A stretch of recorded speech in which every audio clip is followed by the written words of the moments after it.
ডোরবেলের আওয়াজ আর থামতেই চায় না। প্রিয়া জানে এটা মিহির ছাড়া আর কেউ নয়। দৌড়ে গিয়ে দরজা খুলেই একজন বকাবকি শুরু করে দিল। যেদিন নিজের পয়সায় কিনবি সেদিন এরকম করে বাজাবি। মিহির যেন প্রিয়ার কথাগুলো শুনতেই পায়নি, গলা তুলে বলল, আন্টি খুব খিদে পাচ্ছে। প্রিয়ার মা বললেন, হ্যাঁ দিচ্ছি বাবা, একটু বস তোরা। প্রিয়া বলল, না খেয়ে বাড়ি থেকে চলে এলি? মিহির বলল, এটা আমার আন্টির বাড়ি, তুই কেন জ্বলছিস ভাই? তুহিন বলল, এই আন্টি কি করছে রে? এখন আসবে না তো? একটা সিগারেট ধরাবো ভাবছি। না, বাইরে থেকে এসে আমাদের বাড়ির পরিবেশ নষ্ট করতে দেব না। আমাদের এবারের নিবেদন শিবশঙ্কর ঘোষের লেখা গল্প রাত পাহাড়ি, পরিচালনায় সৌভিক সাহা। শুরু হচ্ছে রাত পাহাড়ি।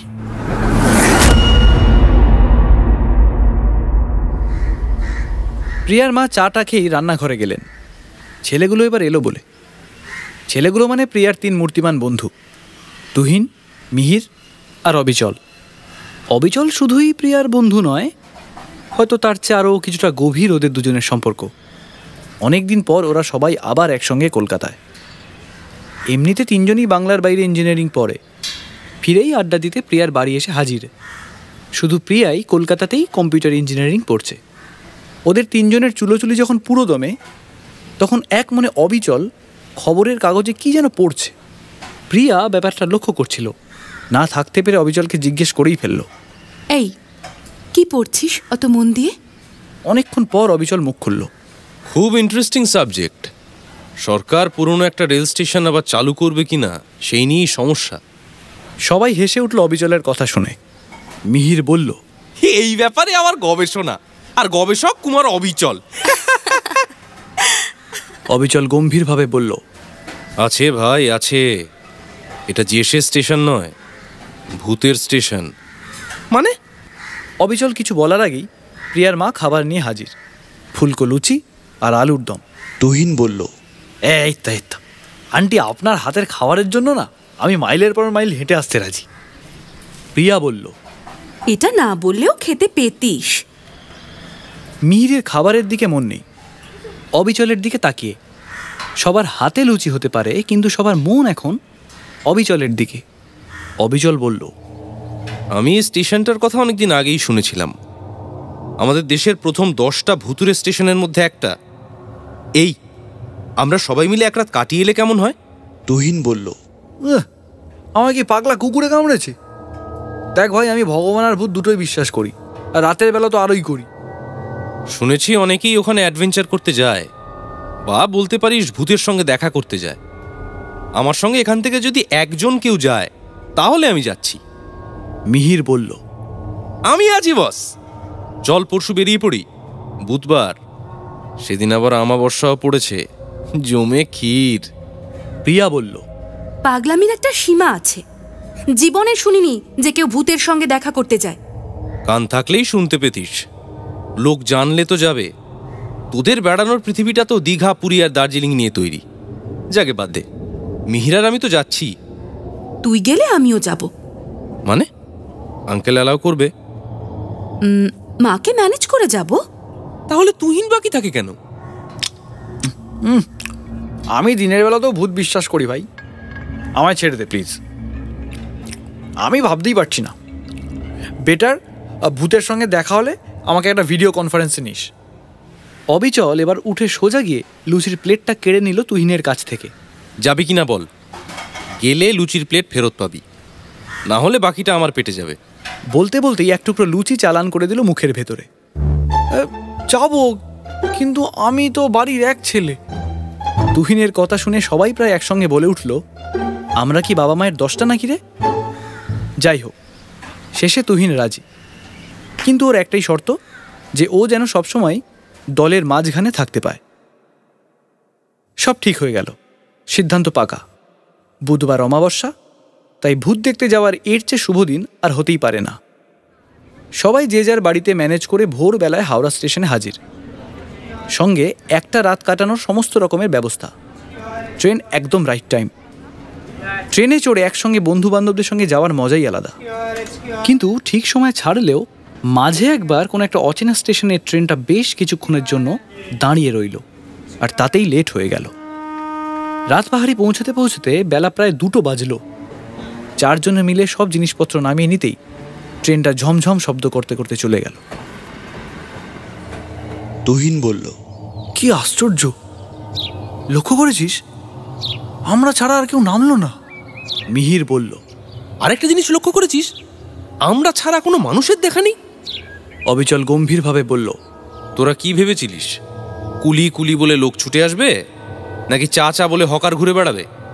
ভাই, ফর ইউর ইনফরমেশন, এই মুহূর্তে রেল কর্তৃপক্ষ শুধু 2বার এখানে ট্রেনটা থামায়, একবার যাবার সময় আরেকবার ফেরার সময়।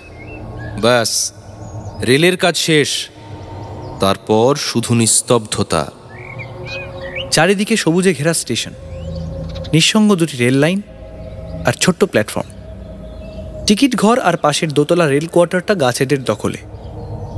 জনশূন্য প্রায় নিস্তব্ধ পরিবেশ। সব স্টেশনে মানুষ আসুক বা না আসুক, ফাঁকা স্টেশনগুলোয় কুকুরদের আস্তানা থাকাটা বাধ্যতামূলক, কিন্তু এখানে তাও নেই। গোটা স্টেশন চত্বরে যেন ওরা 4টি মাত্র সজীব প্রাণী। যাই হোক, এবার লাঞ্চ করতে হবে। তাড়াতাড়ি সবাই হাত লাগিয়ে স্টেশনেই লাঞ্চ করে নিল। ঘড়ির কাঁটা তখন আস্তে আস্তে 4টে পেরিয়ে 5টার ঘরে ঢুকছে। আলো এখনও আছে। এই সুযোগে ভালো করে টেন্টটা টাঙিয়ে নেওয়ার প্ল্যান করছে অবিচল। সব দেখে শুনে জীর্ণ প্রায় ভেঙে পড়া লতানে গাছে প্রায় ঢেকে যাওয়া টিকিট ঘরের পাশের খোলা সবুজ মাঠে টেন্টটা টাঙাতে শুরু করল। হঠাৎ তুহিন ওর মোবাইলের দিকে তাকিয়ে প্রায় আর্তনাদ করে উঠল। ইয়ে বাবা, এবার কি হবে? মাকে ফোন করতে পারবো না, নেটওয়ার্ক নেই। ওর কথা শুনে সবাই যে যার মোবাইল দেখতে লাগলো। কারোরই নেটওয়ার্ক নেই। প্রিয়া বলল, ভালোই হয়েছে, জমিয়ে আড্ডা দেওয়া যাবে, মোবাইলে কেউ বিরক্ত করবে না। অবিচল ততক্ষণে টেন্ট বাঁধতে শুরু করে দিয়েছে। মিহিরও হাত লাগিয়েছে। তুহিন ওদের নিয়ে আসা খাবারগুলো দেখে নিচ্ছে সব ঠিক আছে কিনা। প্রিয়া একটু ভাবুক ভাবুক চোখে রেল লাইনের দিকে তাকিয়ে বলল, ভাবা যায় এই স্টেশনে মাত্র একটাই ট্রেন থামে। মিহির কিছু বলতে যাচ্ছিল, হঠাৎই পিছন থেকে কে কর্কশ গলায় বলে উঠল, হ্যাঁ মামনি, এখানে একটা ট্রেনেরই অনুমতি আছে থামার। অপরিচিত কণ্ঠ শুনে সবাই তাকিয়ে দেখে প্রায় চমকে উঠল। বিষণ্ণ উস্কো খুস্কো চুল আর বেশ পুরনো কোঁচকানো নোংরা জামা আর চোখে মোটা পাওয়ারের চশমা দেওয়া বেঁটে খাটো এক ভদ্রলোক। মিহির কেমন যেন থতমত খেয়ে বলে উঠল, আপনি কে? আমি এই স্টেশনের স্টেশন মাস্টার। আপনারা? আজ এখানে বেড়াতে এসেছি, রাতটা এখানেই কাটাবো। এই দুঃসাহসের জন্য কি মূল্য চোকাতে হবে জানা আছে? অবিচল একটু সাহস দেখিয়ে সামনে এসে বলল, সব জেনেই এসেছি আমরা, আমাদের ভয় দেখিয়ে কোনো লাভ নেই। সাবধান করে দিলাম। আমার দায়িত্ব আমি করলাম, পরে কিছু বলতে পারবেন না। বলেই ভদ্রলোক সামনের দিকে এগিয়ে গেলেন, যেন দ্রুত সামনের দিকে এগিয়ে কোথায় হারিয়ে গেলেন, আর তাকে দেখতে পাওয়া গেল না। তুহিন একটা ঢোক গিলে বলে উঠল, এ ভাই, বলছি ভূত কি এর থেকেও ভয়ঙ্কর দেখতে হয়? প্রিয়া বলল, তুই কি এবার থামবি? প্রায় সন্ধে হয়ে এসেছে। ঝিঁঝি পোকার ডাকের গভীরতা একটু একটু করে বাড়ছে। দিনের পাখিদের ঘরে ফেরার আওয়াজ ভেসে আসছে। টেন্ট তৈরি শেষ। খাবার, জল আর অন্যান্য সব জিনিসই সবাই ধরাধরি করে টেন্টে ঢুকিয়ে নিল।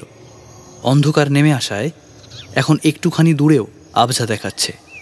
অবিচল টেন্টের ভিতর একটা ব্যাটারি দেওয়া হালকা লাইট লাগিয়ে দিয়ে বলল, যাক, আমার কাজ শেষ। প্রিয়া বলল, আজকের এজেন্ডা কি? মিহির বলল, কি আবার অবিচল মাওতার গানে, আর তুহিন গিটার শোনাবে, আর ভূত যদি আসে তাহলে আলাপ করব। প্লিজ ওইসব আর বলিস না, এবার কিন্তু গাটা ছমছম করছে। এখন আর বিকেল নেই। সন্ধে আর রাতের মধ্যে কোনো তফাৎ করা যাচ্ছে না। টেন্টের একটুখানি আলোয় প্রত্যেকেই প্রত্যেককে দেখতে পাচ্ছে। তুহিন নিজেকে টেন্টের মধ্যে কিছুটা ঢুকিয়ে রেখে বসে আছে, প্রিয়াও প্রায় ওর পাশেই, মিহির আরেকটু দূরে, আর অবিচল স্টেশনের দেওয়ালে হেলান দিয়ে মাউথ অর্গ্যান বাজাতে শুরু করল। ভালোই চলছিল, হঠাৎ তাল কাটল। টেন্টের আলোটা কিভাবে যেন নিভে গেল। তুহিন প্রায় আর্তনাদ করে উঠল। ও মা গো! সে অন্ধকারের মধ্যেই প্রিয়ার হাতটা চেপে ধরল। প্রিয়াও ভয় পেয়ে গেল। অবিচল একটু উঁচু গলায় বলল, ভয়ের কিছু নেই, আমি দেখছি। অবিচল টেন্টের মধ্যে ঢুকে লাইটটা আবার জ্বালিয়ে দিল। কিচ্ছু হয়নি, একটু লুজ কন্ট্যাক্ট হয়ে গিয়েছিল।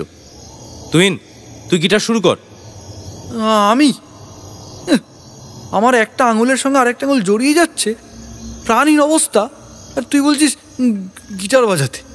মিহির বলল, তুহিনকে ছাড়, তুই যেরকম বাজাচ্ছিলিস বাজা, আর সিগারেটটা দে।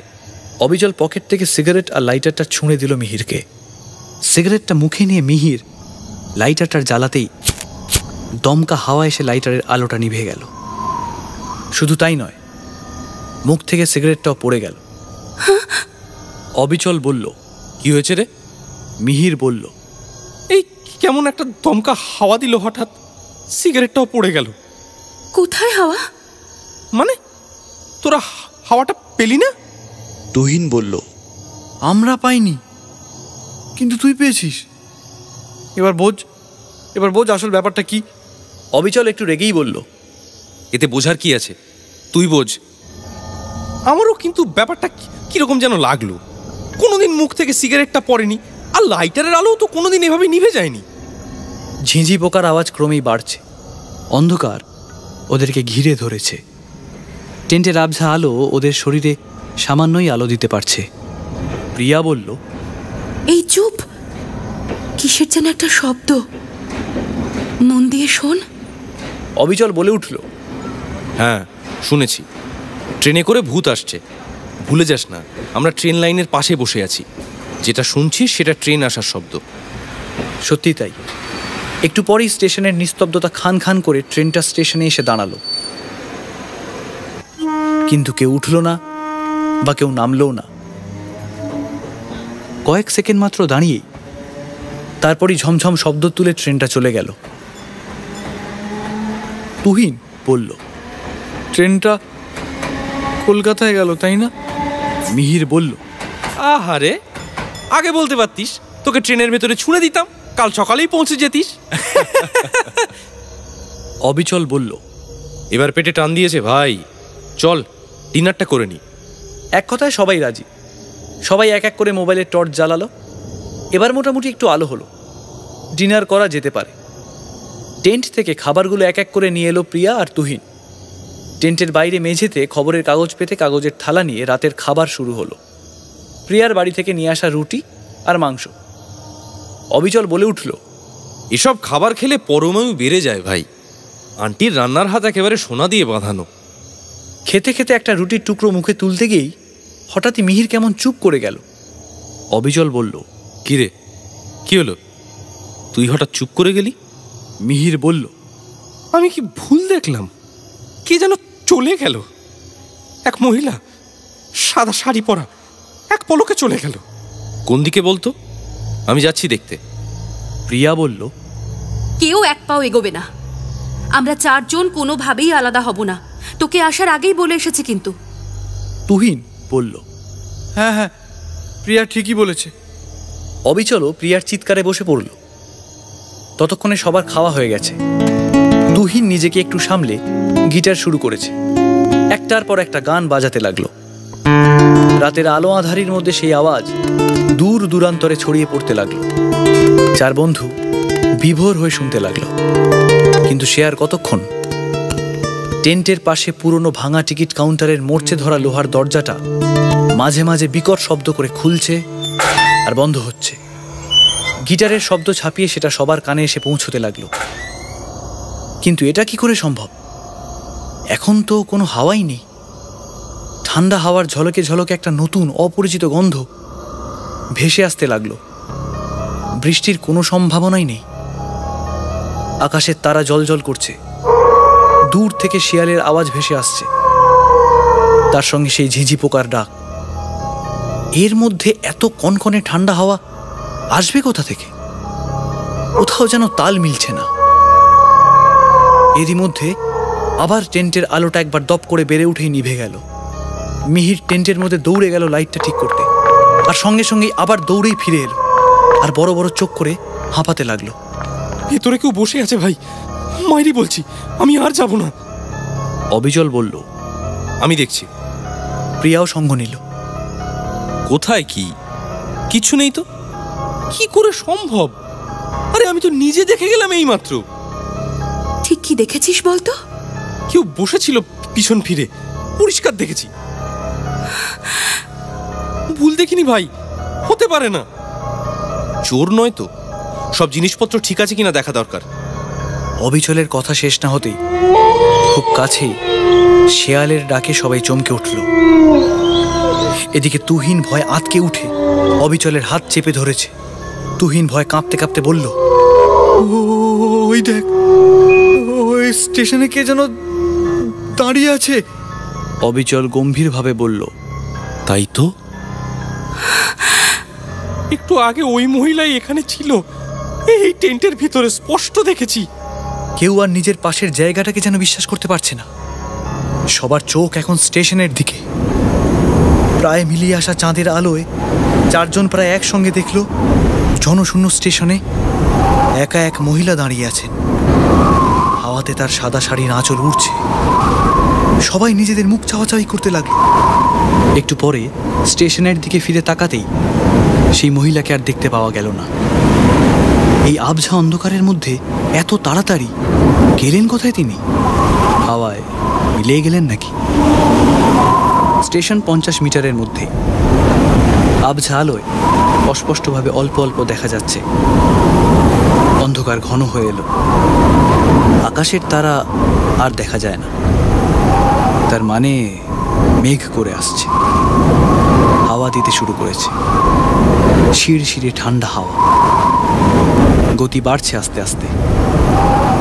সামনের গাছপালাগুলো হাওয়ার ধাক্কায় থেকে থেকে দুলে দুলে উঠছে। হাওয়ার দমক আরো বাড়তে লাগলো। আকাশে বিদ্যুতের ঝলকানি। এত তাড়াতাড়ি পরিবেশ বদলে গেল যে কেউ বুঝেই উঠতে পারছে না যে এবার কি করা উচিত। তাড়াতাড়ি সবাই টেন্টের কাছে ফিরে গেল। আলোটা আবার নিভে গেছে। হাওয়াতে গোটা টেন্টটা নড়বড় করছে। যে কোনো সময় বিপদ হতে পারে। চলেই এলো বিপদ। দমকা হাওয়ায় উড়িয়ে নিয়ে গেল টেন্টটাকে। এই যা! আরে বাবা, কি হবে এবার?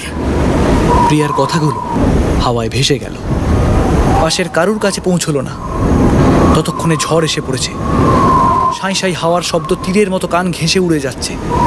ধুলো এসে লাগছে চোখে মুখে। বড্ড অসহায় বলে মনে হচ্ছে নিজেদের। এই প্রথম অবিচলও যেন খানিকটা অস্থির হয়ে উঠল। ঝড়ের আওয়াজ ছাপিয়ে রেলের হাউজিং থেকে দরজা খোলা আর বন্ধ হওয়ার বিকট শব্দটা এখনো বারবার ভেসে আসছে। আর হাউজিংটা ঠিক টিকিট ঘরের পাশেই। বহুকাল কেউ থাকে না, প্রায় জঙ্গলে ভরে গেছে। মুষলধারে বৃষ্টিও শুরু হয়ে গেল। টিকিট ঘরের দেওয়ালটাকে আড়াল করে বৃষ্টি থেকে বাঁচার ব্যর্থ চেষ্টা করতে লাগলো ওরা। অবিচল চিৎকার করে বলল, বাঁচতে গেলে আমাদের এই হাউজিং এর ভেতরেই যেতে হবে। বলতে না বলতেই একটা প্রকাণ্ড গাছের ডাল ধুরমুর করে ওদের ঠিক সামনেই ভেঙে পড়ল। অবিচল চিৎকার করে বলল, আর দেরি করিস না, আমার সঙ্গে আয় তাড়াতাড়ি। বলেই সবাই একসঙ্গে রেলের হাউজিংয়ে গিয়ে উঠল। সামনে অবিচল, ওর ঠিক পেছনে মিহির, মাঝে তুহিন, আর শেষে প্রিয়া। খুব সাবধান, ভূত ছাড়াও আমাদের সাপের কথা ভুলে গেলে হবে না। একটা লতানো গাছকে পা দিয়ে সরিয়ে ভেতরে ঢুকতে ঢুকতে অবিচল বলল, চিন্তা করিস না, দেখছি, আয়। ওরা তিনজনও এগোলো অবিচলের পেছন পেছন। প্রথম দরজাটা পেরিয়ে দ্বিতীয় দরজাটার কাছে যেতেই সেটা নিজে থেকেই খুলে যেতে লাগলো। অবিচল চিৎকার করে বলল, এ ওখানে, সাহস থাকলে বেরিয়ে আসুন। কোনো শব্দ নেই, কিন্তু কেউ যেন আছে। একটা অপার্থিব অস্তিত্ব যেন তার উপস্থিতি জানান দিতে চাইছে। তা না হলে একটা জানলাই বা নিজে থেকে খুলে গেল কিভাবে? ভয়, সবার মুখ বন্ধ, গলা শুকিয়ে কাঠ। অবিচল বলল, ভয় পাস না, আমি আছি, আয় আমার সঙ্গে। বলেই এদিক ওদিক টর্চের আলো ফেলতে লাগলো। মোবাইলের ফিকে আলোটা একটা ছবির ওপরে পড়ে থেমে গেল। ছবিটা দেখি অবিচল বলে উঠল, ছবিটা চেনা চেনা লাগছে না? আরে, এ তো বিকেলের ওই স্টেশন মাস্টারের ছবি। তুহিন ভয় কাঁপতে কাঁপতে মাটিতে বসে পড়ল। প্রিয়ার কাছে জলের বোতল ছিল। অবিচল তুহিনের মুখে জলের ছিটে দিতে লাগলো। এদিকে সেই অট্টহাসি তখনও ওদেরকে ঘিরে রয়েছে।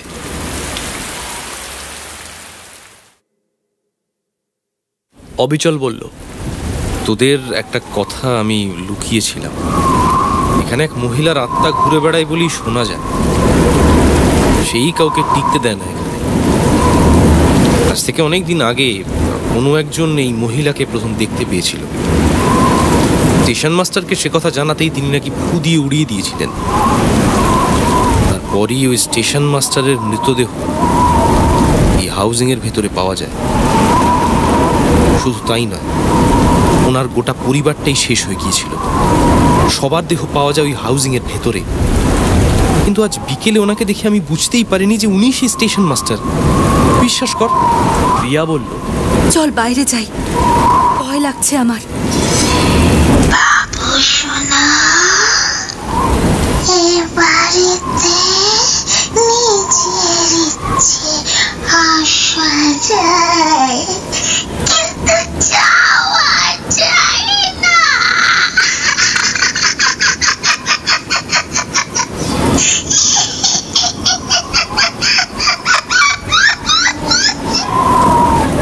মনে হলো কে যেন অন্ধকারের মধ্যে হামাগুড়ি দিয়ে এগিয়ে আসছে ওদের দিকে। যেন একদলা জমাট বাঁধা অন্ধকার প্রাণ পেয়ে কিলবিল করতে করতে এগিয়ে আসছে। একবার নাগাল পেলেই আলকাতরার মতো ওদের সারা গায়ে চেপে বসবে। রিয়া বলল, কেউ কোথাও যাবি না, একসঙ্গে থাক। ওই আত্মা ফাত্তা কিচ্ছু করতে পারবে না আমাদের।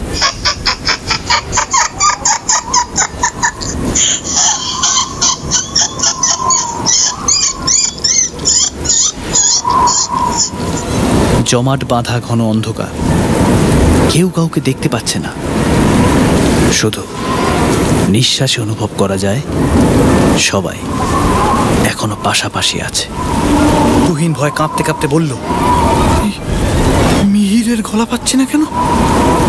মিহির, মিহির! অবিচল বলল, উল্টো দিকে দরজাটার দিকে চল, তাড়াতাড়ি। ওরা দরজার কাছে যেতেই সেটা দরাম করে বন্ধ হয়ে গেল। আমি শিওর মিহির এই ঘরের মধ্যেই আছে। চল, ধাক্কা দিয়ে একসঙ্গে। বলেই অবিচল দুমদুম করে ধাক্কা দিতে শুরু করে দিল। সেই অদ্ভুত ভয়ঙ্কর মহিলাটির হাসি তখনও থেকে থেকে শোনা যাচ্ছে। অবিচলও না থেমে ক্রমাগত ধাক্কা দিয়েই চলল। শেষ পর্যন্ত দরজাটা ভেঙে গেল। অন্ধকার ঘরে মোবাইলের আলো ফেলতেই দেখতে পাওয়া গেল মিহিরকে মাটিতে উপুর হয়ে পড়ে আছে। জ্ঞান নেই, হাত দুটো পিচ মোড়া করে বাঁধা। নাকের কাছে হাত নিয়ে অবিচল দেখল নিঃশ্বাস পড়ছে। মিহিরের শরীরটাকে চিৎ করে শুয়ে জামার বোতামগুলো খুলে দিল অবিচল। হাতের বাঁধন খুলে হাত দুটো তুলে দিল মাথার ওপর। প্রিয়াকে বলল, চোখে মুখে জলে ছিটে দে। হঠাৎ মিহিরের ওপরে তোলা হাত দুটো ধরে কেউ যেন হিড় হিড় করে ওকে টেনে নিয়ে যেতে লাগলো। অন্ধকারে কিছুই ভালো বোঝা যাচ্ছে না। ঘরের পেছন দিকের আরেকটা দরজা দিয়ে মিহিরের শরীরটা বেরিয়ে যাবার মুখে অবিচল ঝাঁপিয়ে পড়ল মিহিরের ওপর। অদৃশ্য কোনো একটা প্রবল শক্তির বিরুদ্ধে লড়াই। তুহিন আর প্রিয়াও এগিয়ে এসে মিহিরের পা দুটো চেপে ধরল। তারপর হঠাৎই টানাটানি বন্ধ হয়ে গেল। ওপারের সেই অশুভ শক্তিটা আপাতত মিহিরকে নিস্তার দিয়েছে। তোরা মিহিরের মুখে জল দে, আমি দেখছি এই আত্মাকে। আজ একটা ফয়সালা করেই ছাড়ব। অবিচল মোবাইলের আলো জ্বালিয়ে সামনের দিকে হাঁটা দিল। রিয়া বলল, অবিচল প্লিজ যাবি না, প্লিজ যাবি না, প্লিজ। অবিচল বলল, ভয় করিস না, আমি ঠিক আছি, দেখছি, দাঁড়া। বলেই সামনের সিঁড়ির দিকে হাঁটা দিল। সামনে টর্চের আলো আর পেছনে অবিচল। সিঁড়ির ৬-৭টা ধাপ গিয়েই হঠাৎ আলোটা এক জায়গায় গিয়ে থেমে গেল। কে দাঁড়িয়ে আছে ওখানে? শুধু পা আর শাড়ির প্রান্তটা দেখা যাচ্ছে। অবিচল কাঁপতে কাঁপতে যখন মোবাইলের আলোটা উপরে ওঠাচ্ছে, হাত থেকে হঠাৎই পড়ে গিয়ে আলোটা নিভে গেল। আর সঙ্গে সঙ্গে সেই অট্টহাসি, সারা বাড়িতে সেই আওয়াজ ছড়িয়ে পড়ছে।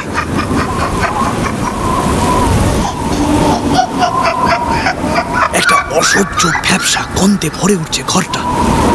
অবিচল তাড়াতাড়ি ফোনটা তুলে নিয়ে বারবার টর্চটা জ্বালানোর চেষ্টা করতে লাগলো, কিন্তু পারল না। এরই মধ্যে অবিচলকে কে যেন ধাক্কা দিল। চাল সামলাতে না পেরে অবিচল পড়ে গেল সিঁড়িতে।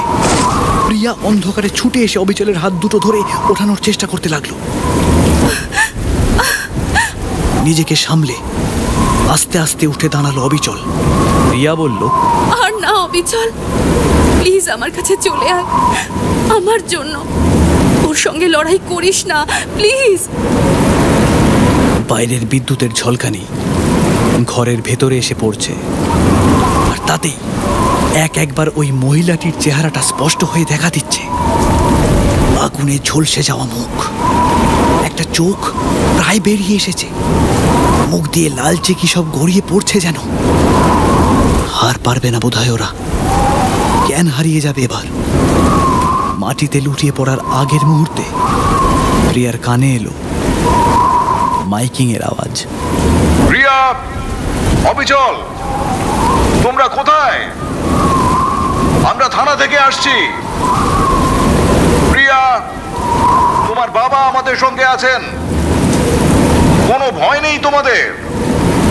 কোথায় তোমরা? প্রিয়া, মিহির, অবিচল, তুহিন, তোমরা কোথায়? এরা ভাবতেই পারেনি এমন কিছু ঘটতে পারে, ভাবেইনি আর বাড়ির লোকেদের মুখ দেখতে পাবে কোনোদিন। সবাই প্রায় একসঙ্গে চিৎকার করে উঠল, আমরা এখানে, আমরা এখানে, এই যে আঙ্কেল, এই হাউসিং এর মধ্যে, এইদিকে, আমরা এদিকে। দেখতে দেখতে গাড়ির আলো এসে পড়লো ঘরের মধ্যে। তুহিন ছুটতে গিয়ে চিৎকার করে ডাকতে লাগলো, এই যে আঙ্কেল, এইদিকে আমরা। থানার ওসি আর কয়েকজন পুলিশ অফিসারদের সঙ্গে প্রিয়ার বাবা গাড়ি থেকে নামলেন। ঘরে এসে প্রায় অচৈতন্য প্রিয়াকে পাঁজা কোলা করে তুলে নিয়ে গাড়িতে গিয়ে উঠলেন।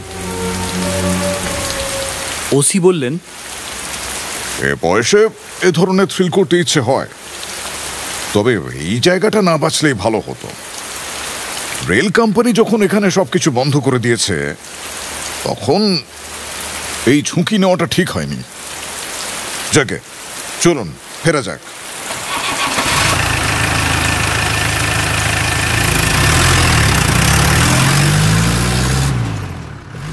ফিরে তো এলো সবাই ওসির সাহায্যে, কিন্তু বেশ কয়েকজন অফিসার কেন থেকে গেলেন ওই জায়গায়? অবিচলের মনে প্রশ্নটা সেই থেকে খিঁচখিচ করছিল। যাই হোক, সে রাতে রাত পাহাড়ির একটা হোটেলে উঠেছিল ওরা, সবাই একটু ফ্রেশ হওয়ার জন্য। সকালে সবাই যখন প্রায় রেডি কলকাতায় ফেরার জন্য, হঠাৎই প্রিয়ার বাবার ফোনে ওসির ফোন এলো। Good morning. মর্নিং। কোথায় এখন আপনারা? বেরিয়ে পড়েছেন নাকি? না, এবারে বেরোবো। কিন্তু কেন, আবার কিছু সমস্যা হলো নাকি? না, সমস্যা নয়, বরং সমাধান বলা যেতে পারে। তাই নাকি? সে তো ভালো। আচ্ছা শুনুন না, বলছি যে আপনারা কলকাতায় যাওয়ার আগে একবার থানা হয়ে গেলে খুব ভালো হয়। থানায়?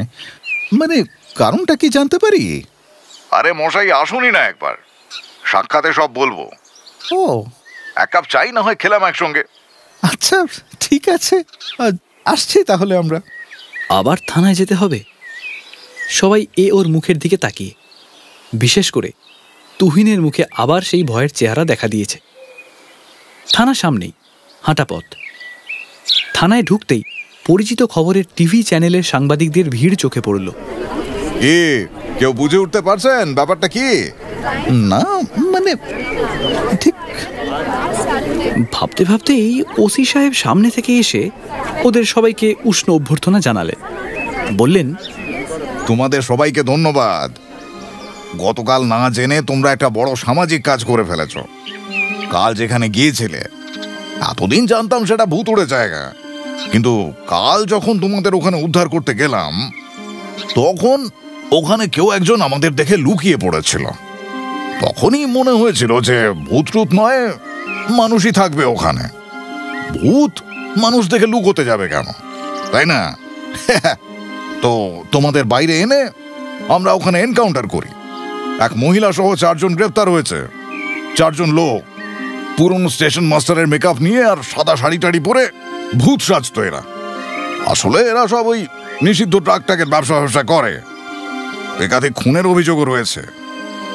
ওই জায়গা থেকে অপারেশন চালাতো, ওখানে ঘাঁটি গেড়েছিল।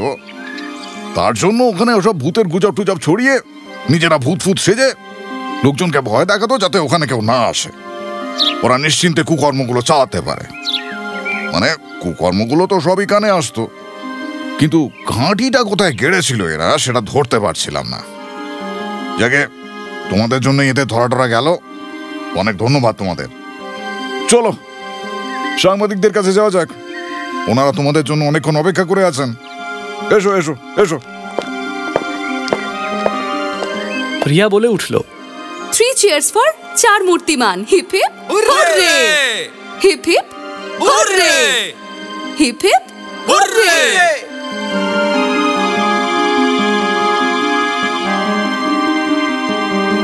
শুনলেন শিবশঙ্কর ঘোষের গল্প রাত পাহাড়ি।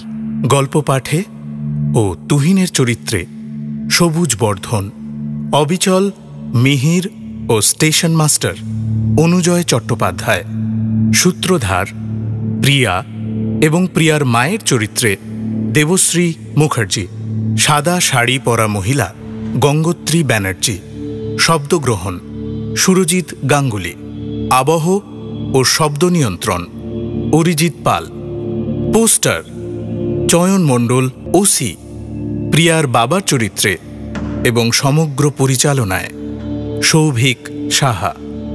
গল্পের কাহিনী এবং সমস্ত চরিত্র লেখকের কল্পনাপ্রসূত। বাস্তবের সঙ্গে কোনো মিল থেকে থাকলে তা সম্পূর্ণ অনিচ্ছাকৃত ও কাকতালীয়। এই অডিও পরিবেশনা শুধুমাত্র মনোরঞ্জনের জন্য। এর উদ্দেশ্য কোনোভাবেই কোনো জাতি, রাষ্ট্র, ব্যক্তি, জাত, কোনো বিশেষ পেশা বা ধর্মকে আঘাত করা নয়। গল্পে বিয়ে উপলক্ষে সোনা আদান প্রদানের উল্লেখ থাকলেও আমরা কোনোভাবেই পণ প্রথাকে সমর্থন করি না।